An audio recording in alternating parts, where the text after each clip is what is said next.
Habag ang ibig ko, hindi hain. Mabiyayang araw ng Biyernes Kapanalig, kapistahan ngayon ni San Alejo. Ito po si Sister Rose Agtarap ng Daughters of St. Paul para sa mabuting balita. Pagnilayan natin ang Ebanghelyo ayon kay San Mateo.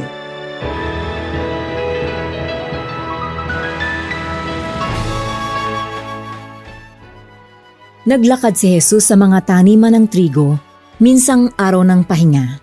Nagutom ang kanyang mga alagad at sinimulan nilang alisin sa uhay ang mga butil at kainin yon. Nang mapansin ito ng mga Pariseyo, sinabi nila kay Jesus, "Tingnan mo ang iyong mga alagad. Gumagawa sila ng ipinagbabawal sa araw ng pahinga." Oo nga. Ngunit sumagot si Jesus, Hindi niyo ba nabasa ang ginawa ni David noong maggutom siya at ang kanyang mga kasama? Pumasok siya sa bahay ng Diyos at kinain ang tinapay na inihain para sa Diyos. Gayong bawal sa kanya o sa kanyang mga kasama na kainin ito liban sa mga pari. At hindi niyo ba nabasa sa batas na sa araw ng pahinga, walang pahinga ang mga pari sa templo?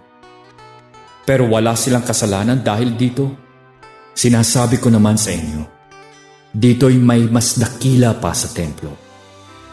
Kung nauunawaan niyo talaga ang salitang ito, awa ang gusto ko, hindi handog. Hindi niyo sana hinatulan ang walang sala. At isa pa, ang anak ng tao ang Panginoon ng araw ng pahinga.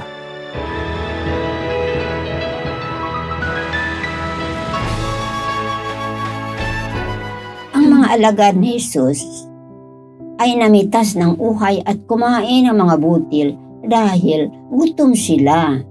Ayon sa mga Hudyo, lumabag sila sa batas ng pamamahinga.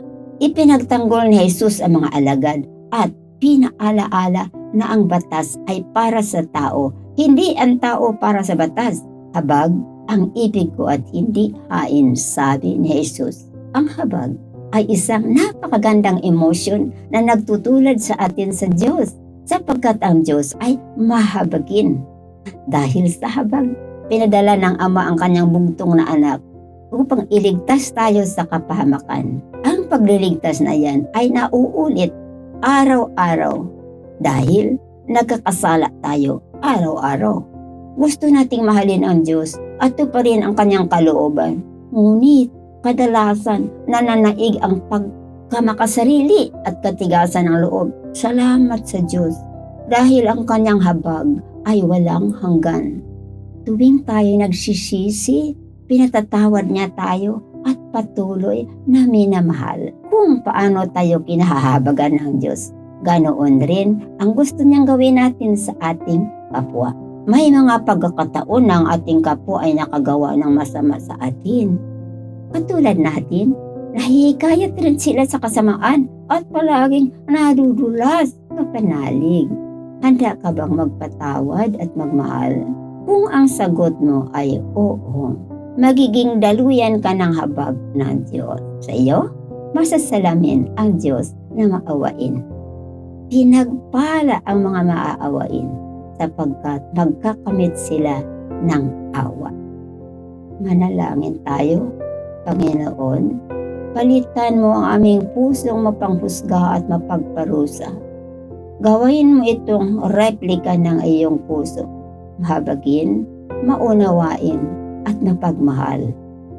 Amen. Mga kapanalig, maraming salamat po sa inyong suporta sa aming misyon, lalong-lalo na sa aming mga donors at sponsors.